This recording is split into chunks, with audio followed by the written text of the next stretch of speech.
This is one of the most ambitious roads being built anywhere on Earth right now. 700 kilometers of continuously reinforced concrete running along the entire southern coastline of Nigeria, from the skyscrapers of Lagos to the rainforest of Calabar. It crosses some of the most difficult ground on the continent: swamp, lagoons, and soft, waterlogged earth that has swallowed roads whole for a century. It is worth up to $13 billion. It could tie 9 states together and open up a coastline Nigeria has largely ignored for generations.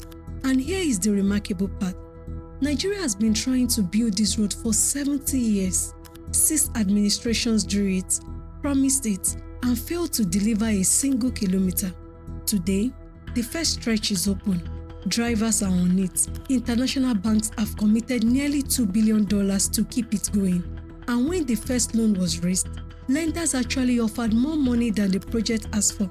So how did Nigeria finally crack a problem that defeated every government before this one? And what does it actually take to build a superhighway on ground that is barely ground at all?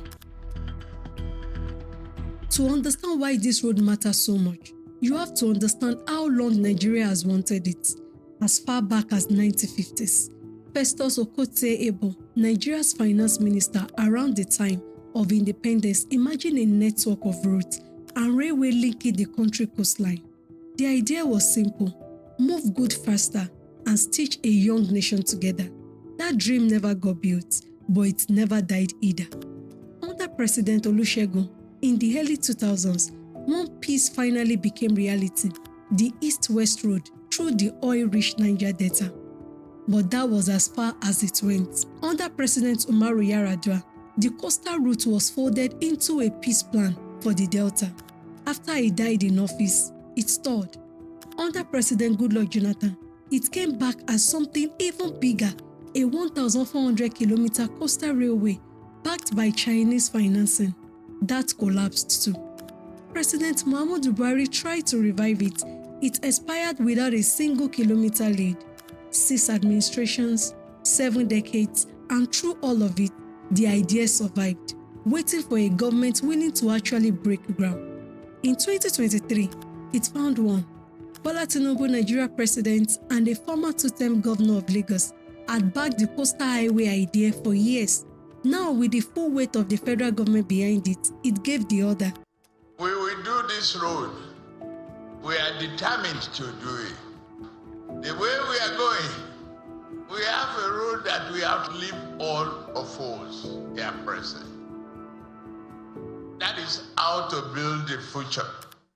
In March 2004, after nearly 70 years of proposal, construction finally began on the Lagos coastline, which raised the obvious question: how do you build a superhighway on a land that is mostly water? Are you still watching and you're yet to subscribe to my channel? Please subscribe. Now back to the video. Nigeria's southern coast is not solid ground. It's swamp, lagoon, and soft, saturated earth.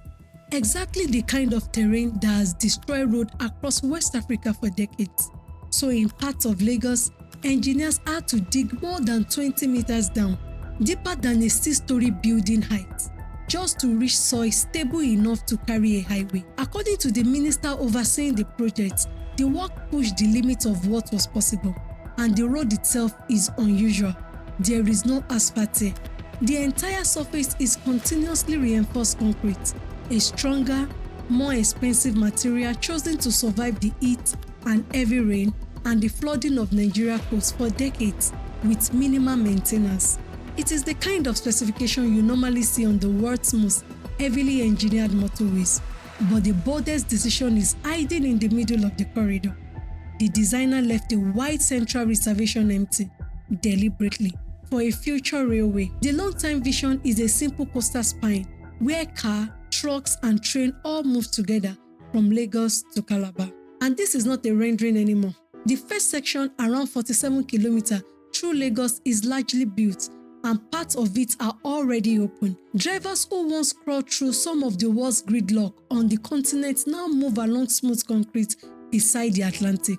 After 70 years of drawing, there is finally something real under people's tires. Building it, though, takes staggering amounts of money, and where that money came from is one of the most surprising parts of the entire story.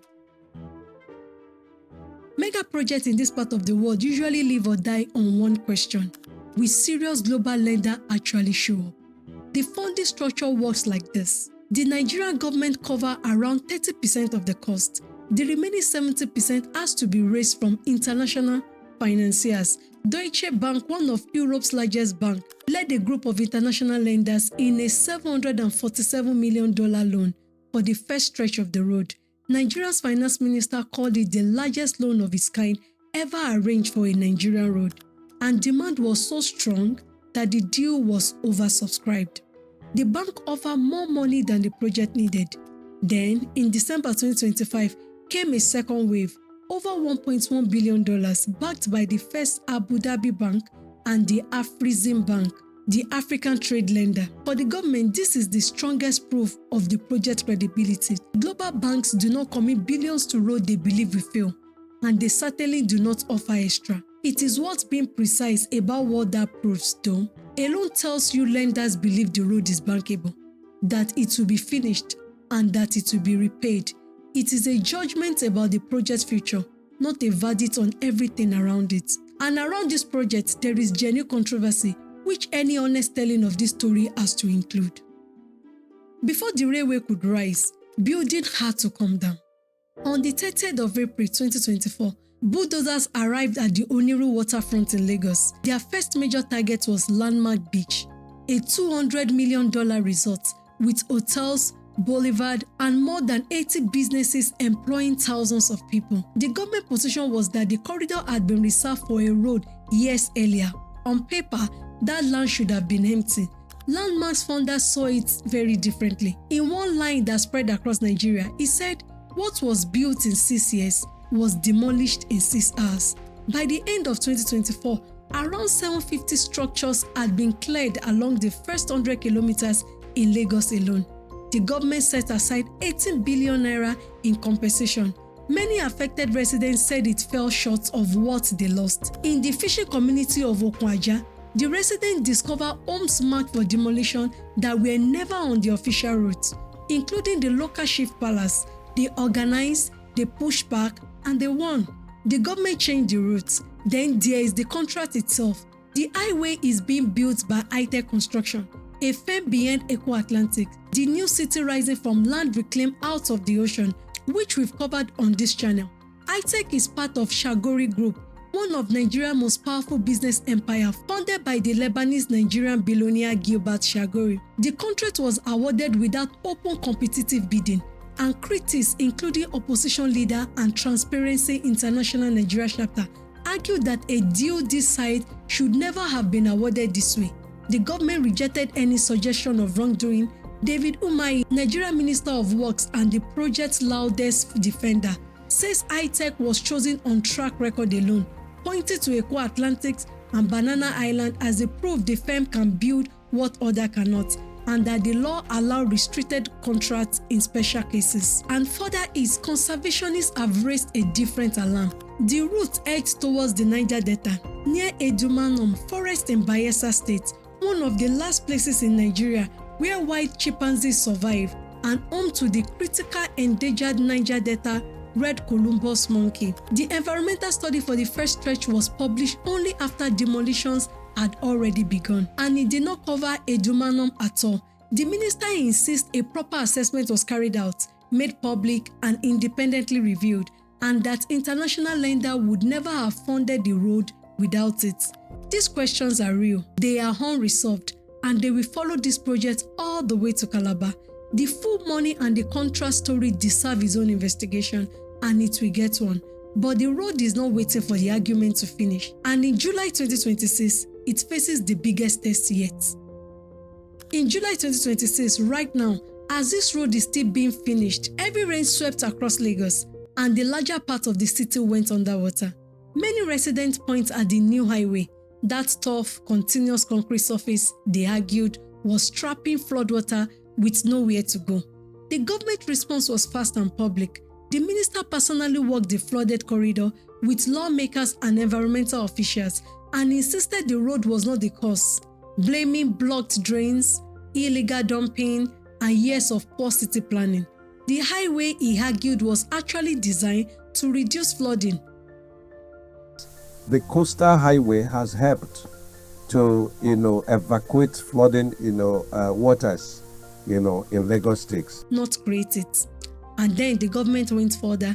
To fix the drainage, it announced new service lane along the corridor, a genuine engineering response to a genuine problem. But that fix carries a heavy price of its own. Making room for the lanes means demolishing structures within 15 meters of the corridor. By some estimates, up to 2,700 buildings could be at risk. It is the pattern of this entire project in miniature. Every solution is real, and every solution costs somebody something. This is where the road stands today. 47 kilometers finished, 650 still to go, and a country watching every meter. 70 years ago, a finance minister looked at Nigeria's coastline and imagined a road that would tie the country together.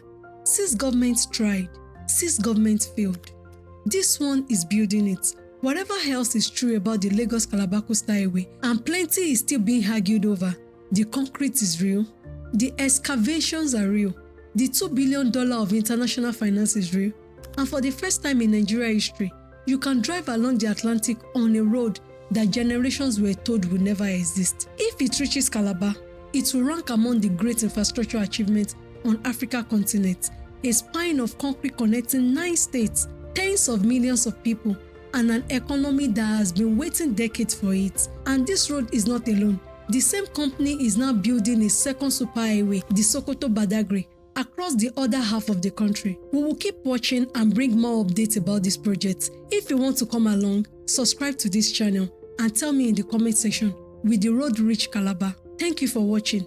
If you're yet to subscribe to my channel, kindly subscribe and like. See you in the next video.